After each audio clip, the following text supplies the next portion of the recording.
in-depth exploration of the world of women today with Samantha Dean.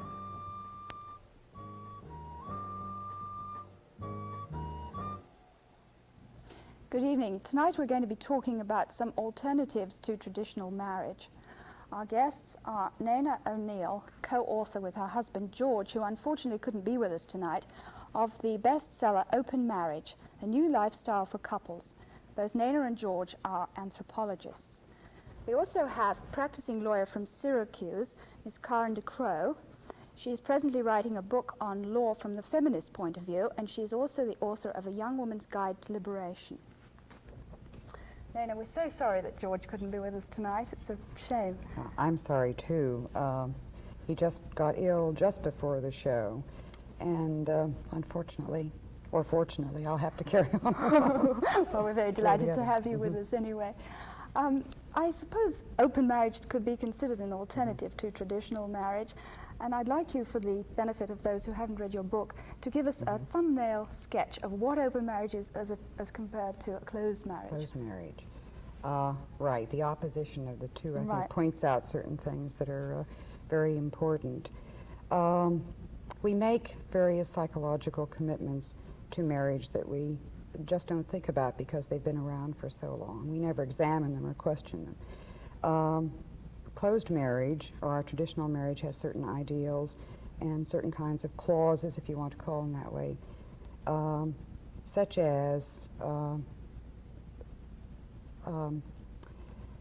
you belong to each other like possessions, and I think possession is very much a part of closed marriage. There's the assumption that you will share all of your time together, sort of your time is my time kind of thing. The assumption is that you will be married forever and ever until death do you part, that you will fulfill each other's needs completely, that you will never need anybody else, that there are such things that jealousy means you care, like sacrifice is the measure of true love, that both of you will follow the roles of husband and wife exactly. These are ideals, and these give you the right to demand and obligations and demand certain behaviors of each other. And we feel that many of these things are limiting to growth for individuals, that in today's world, where the times have changed considerably from when these kinds of commitments were part of the marriage contract, that we need some new look at marriage. As an alternative to this style, and one that we think does allow growth, we like to think of open marriage as a relationship in which two people are committed to each other, but without some of these rigid role expectations and some of what you might call the golden chains of closed marriage. I think two people, it's primarily an honest and an open relationship where people can really communicate with each other, where they're respected for their identity, individual identities as people, not just as a husband or a wife, where there is room for each one's individuality, where they might share most of their time but not all of their time together, where they are friends rather than possessive lovers. And I think that's a durable kind of thing that allows a long sustained relationship of intimacy. So that we give various guidelines that we think aid in the direction of this kind of relationship, which does provide intimacy and really growth for each one as an individual. It's a very interesting formula, and having read the book, which I might say I enjoyed tremendously, I'm just wondering, though, how much of it is practical, how much can be applied to everyday life? Because many of the concepts, theories which you espouse, are a little bit at variance with those of society. For instance, you mentioned sexual stereotyping and the importance of avoiding it in marriage. Now, you can't avoid it in society. It hits you everywhere. It's in politics, organized religion, media, education, employment, and so on. Also, the thing about reversing roles, with the husband staying at home and being the homemaker and the wife going out and being the breadwinner. Well, now, how feasible is this from an economic point of view with the present sort of differential scale of income for a husband and a wife? Well, I think the A lot of the suggestions that we make, it's true, are hard in the kind of society we live in, but we have to begin somewhere. And I think raising the consciousness of married couples as to what their commitments are to each other and to the relationship and what elements are of a good relationship are terribly important to begin with. True, it might not be easy for a husband to stay home, or it might not be feasible for a husband to stay home and a wife to go out to work, but some couples are already doing it, and they are finding it that way. We're not advising all of these things for everybody. It's like a resource bag that people can use as suggestions of ways in which to change their marriage. I think the sexual stereotypes and the marriage stereotypes that we have, the marital roles, are the toughest ones to break, and yet they're the ones that are really the most confining. And some of the things that we advise, like role reversal and imitation of roles, and if they want changing the occupations, the really traditional ones, are means of showing the husband and the wife, letting them experience what the other person's limitations are in the roles they have and what it's like to be that person. I think this kind of understanding is terribly important. I think it's impossible, though. I think just as for white people to try to understand what it's like to be black, I mean, we just simply can't do it. And they're like gentleman's agreement, you know, it's about this man that was going around seeing what it was like being a black person, a white man. And he saw, you know, what it was like, but he actually could pass. Now, men, you know, can't pass. For women, I think it's absolutely impossible for men to realize what it's like being a woman in our society. And I think marriage is the point where this becomes, it's like the focus of the inequities. And I really had a lot of trouble with the concept of open marriage and with your book, which I enjoyed and which I must say I found one of the best things I've ever read on marriage. But my whole feeling about this alternatives to marriage is, as I said before, when I was asked to be on the show, the only thing I could think of was T. Grace Atkinson's remark that alternatives to marriage is like alternatives to slavery. Now, people grow up in a society that is, as you point out, enormously sexist, and sort of the apex of the sexism is in the one-to-one male-female relationship. And the problems that you point out in your book that occur in closed marriage, as a matter of fact, occur in one of the alternatives to marriage, which I know we want to get into, when a male and a female are living together. Now, they aren't married, and maybe their parents are very uptight, and maybe they think they're really liberated, and they aren't, playing around with this piece of paper. But the sex roles do come in these, people that walk around in Indian blankets and eat health foods and just are so different than their square parents who live in the suburbs. Turns out, the guy's sitting there watching television and the woman's cooking the health food instead of, steak and potatoes. And when he gets a grant at some university 10 states away, lo and behold, they pick up the liberated, unbourgeois homestead and they go to the other side of the United States, just as married couples, the wife follows the husband. So I think the problem is, I think it's much deeper and much more into everybody's head than can be cured, even if somebody, just used your book as like a cookbook, and said, well, this month we're going to do this. And because I think first of all, the stereotyping and the training that people have, a woman in a room when a man has an empty coffee cup feels, even if she's, now in the women's liberation movement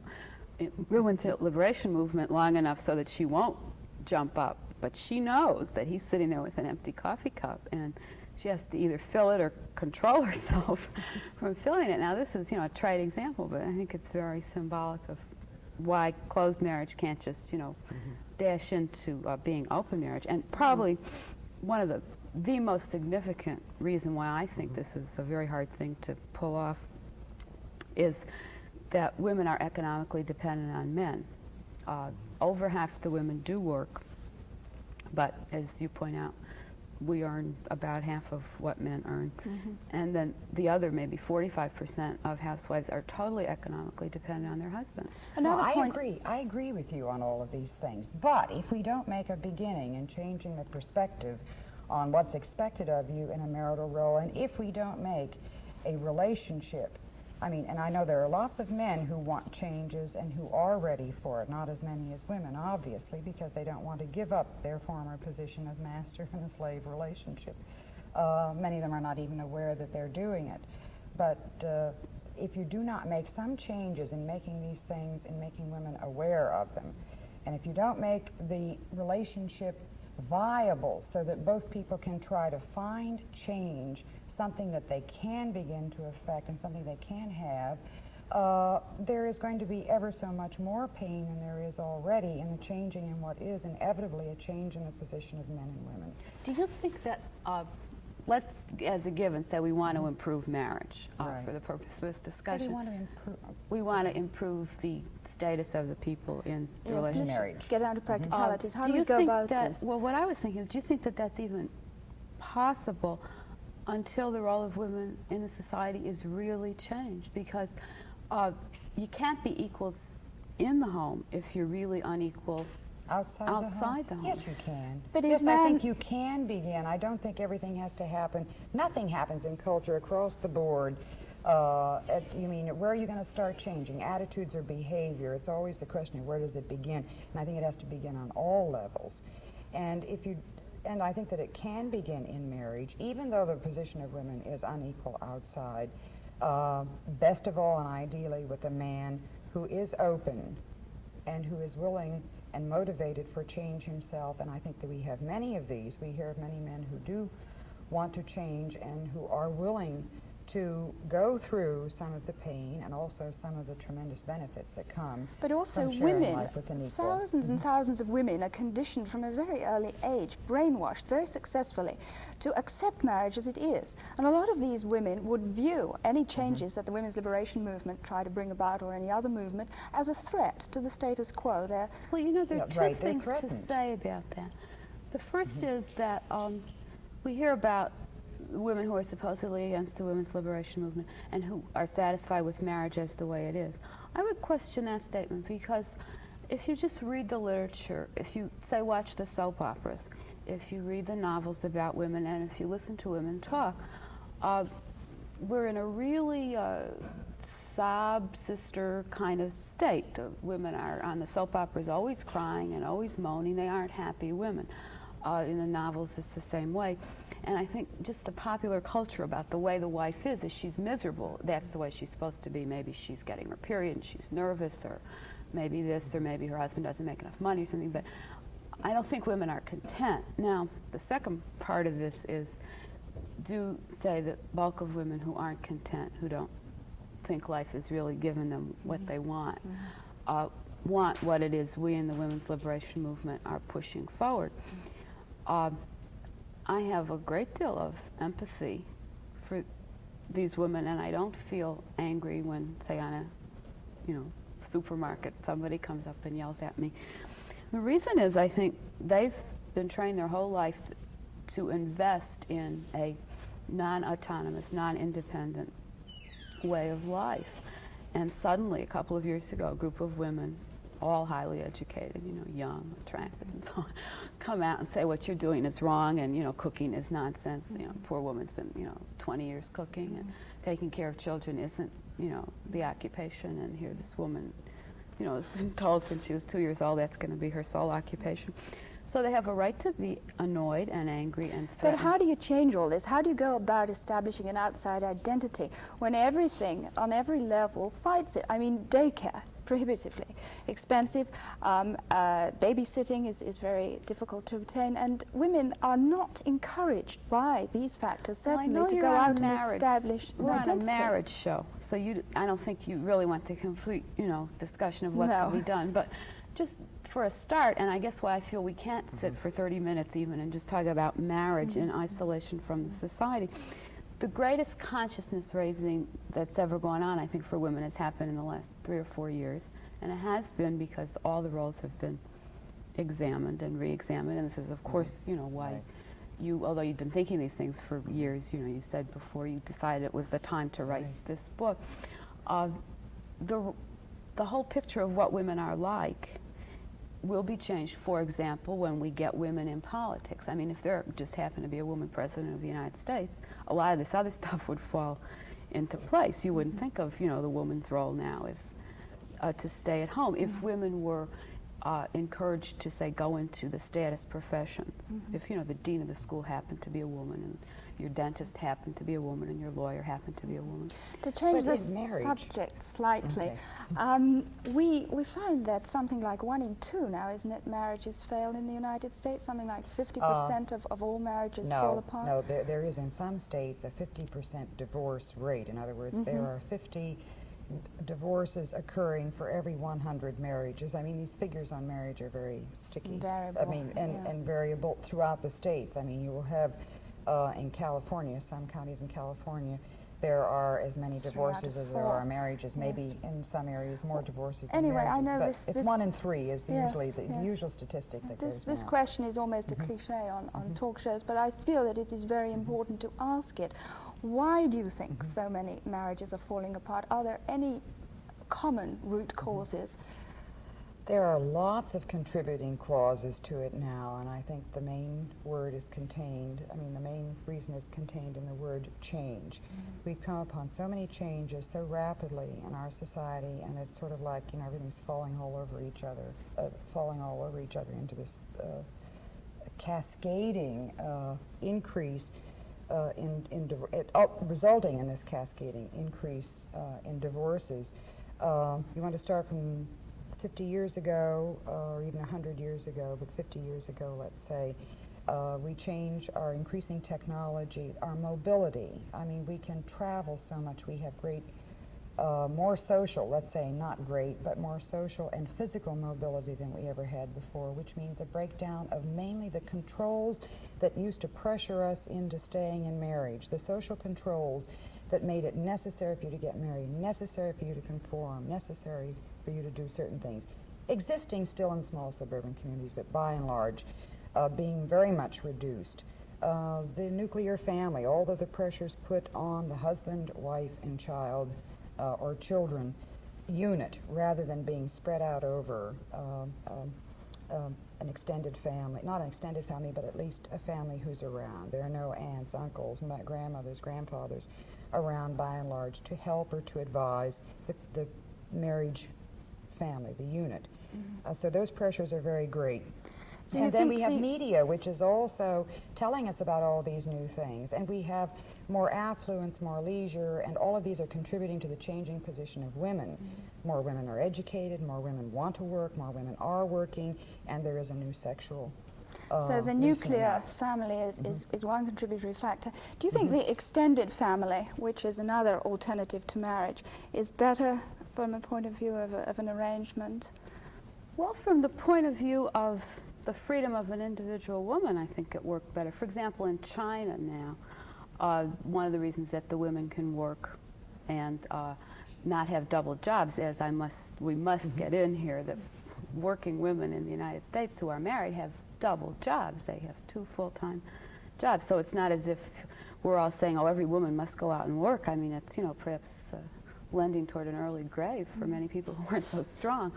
But the extended family, I think, was a little more natural. I don't mean natural in the sense of, anthropological sense, but there would be, say, grandma to take care of the kids and, mother to have less one-to-one relationship. What is with the children. situation with a child who's born into one of these extended family situations? What is the legal status of the child? Is it considered illegitimate or what? Oh, I actually would depend on, a specific situation. Actually, any child that's born, as you point out in your book, is legitimate. I mean, the kid lives. Legitimate kid. The law actually is changing now. There was a case in Louisiana a couple of years ago which made great inroads into the status of so-called illegitimate children. Something you said before, though, that I'd like to amend because I didn't get to answer it, I think is really kind of important. You asked why the divorces and so on. I think it's kind of interesting. It is really the women who want to get married because, the guy's supposed to, be the elusive bachelor, at least till 22 or something like that. And women, as I point out in my book, any woman who's not married by the time she's, say, a junior in college is a big failure. And, you know, it's just assumed that she couldn't land a man. And if you're, say, 28 or 9 and you're not married, people don't even ask you anymore. I mean, they just assume that there's something really wrong with you. So women, of course, want to get married. What are It's some of women the, who want to get divorced, though, and that's the point that I what want are to some make. of the other alternatives to marriage that you were talking about earlier on? Well, the best alternative to marriage that I can think of is simply to be not married. This is a very drastic alternative. Well, it isn't at all, and I think there are a lot of myths going around. For example, one of the myths is, well, if you're not married, at least you should be living with someone and having a close one-to-one relationship where you're deeply committed to each other, and God help us spend 7 days a week together. I think one of the reasons that people are getting divorced, to answer 2 of your questions at once, you know, alternatives to marriage, is that it's really an impossible burden to, you know, spend 7 days a week with another human being, you know, looking at each other. It's very boring, many people are finding. The alternatives to marriage are an attempt to take the pressure off this one-to-one thing. So people live in communes, and people live Group marriages. yeah, 3 people or group marriages, or But do these work out any better? From what I've heard, marriage counselors find exactly the same problems with these couples who are yeah, but living they're there. marriage counselors. Look what they're looking for. They're looking for the so-called mental health pattern. But let me Yes, tell but you the that couples come to them complaining But of exactly the same precisely. situations. the thing is that even though they're marriage counselors, we do have some marriage counselors who are not trying to push us into the old traditional molds and who are realizing some of the changes that are necessary. But precisely the same thing happens, the same things happen, whether it's a group marriage or a commune, because it's even more complicated, because within any of those alternatives except being single, you have a one-to-one relationship that is the basis for it. You still have one-to-one relationships in a group marriage and in a commune, and they're complicated by having 2 or 3 or 4 of them. And the same problems in relationship that we're talking about in open marriage, which is just as good for a relationship as it is for marriage, are there. I mean, how are you going to relate to the other person?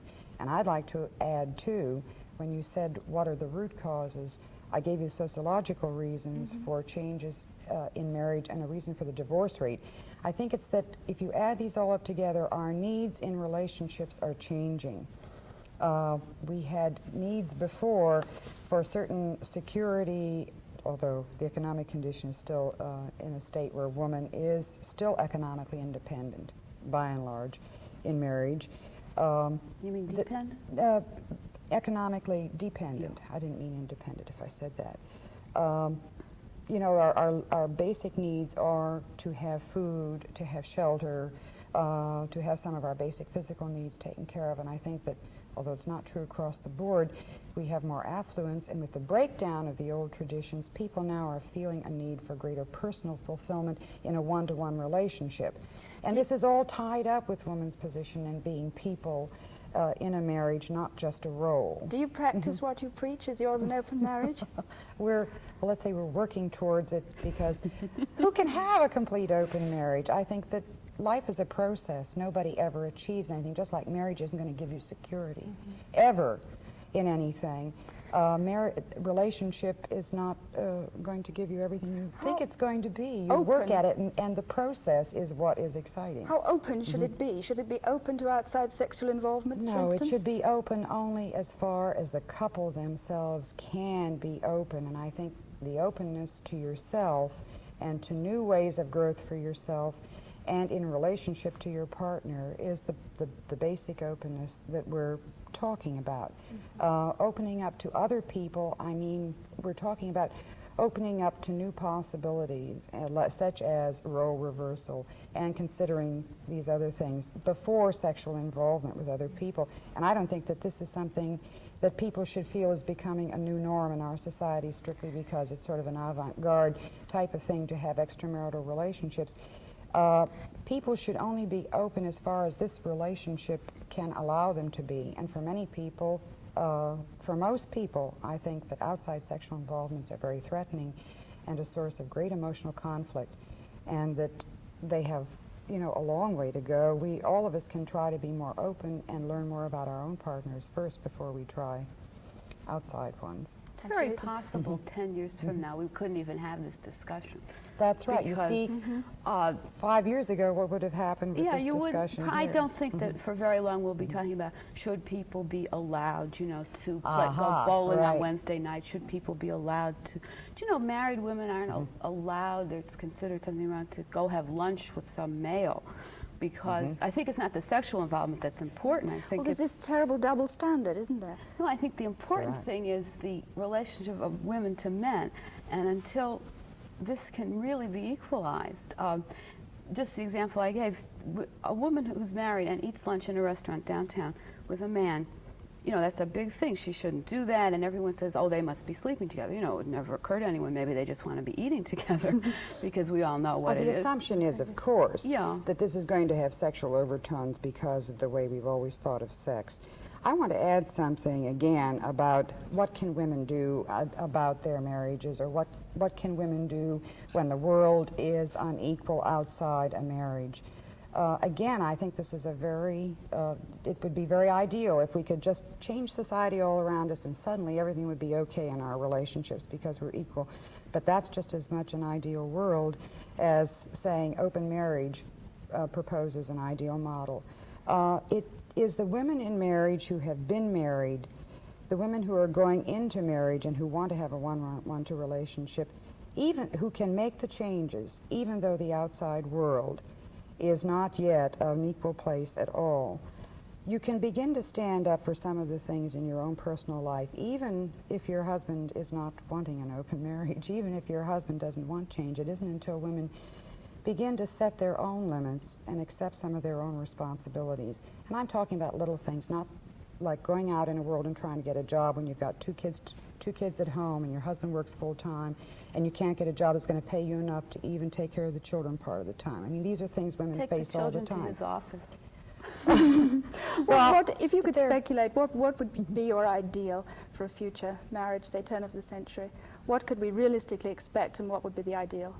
Well, I think by the turn of the century, marriage or the one-to-one male-female relationship will not be the #1 priority. And I think 18-year-old young women will not be thinking, what color hair is the guy I'm going to marry, you know, this sort of thing, or will I get married next year or the year after. I think they'll be thinking, what am I going to do with my life?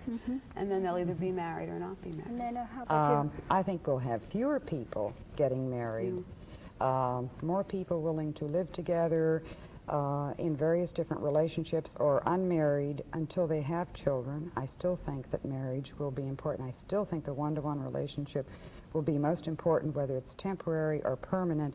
And perhaps we'll have a multiplicity of arrangements that are accepted for people to go into. Whether or not they'll be legal, I don't know. The problem of multiple relationships and so on is a moot one. Nena, Karen, thank you both very much. Good night.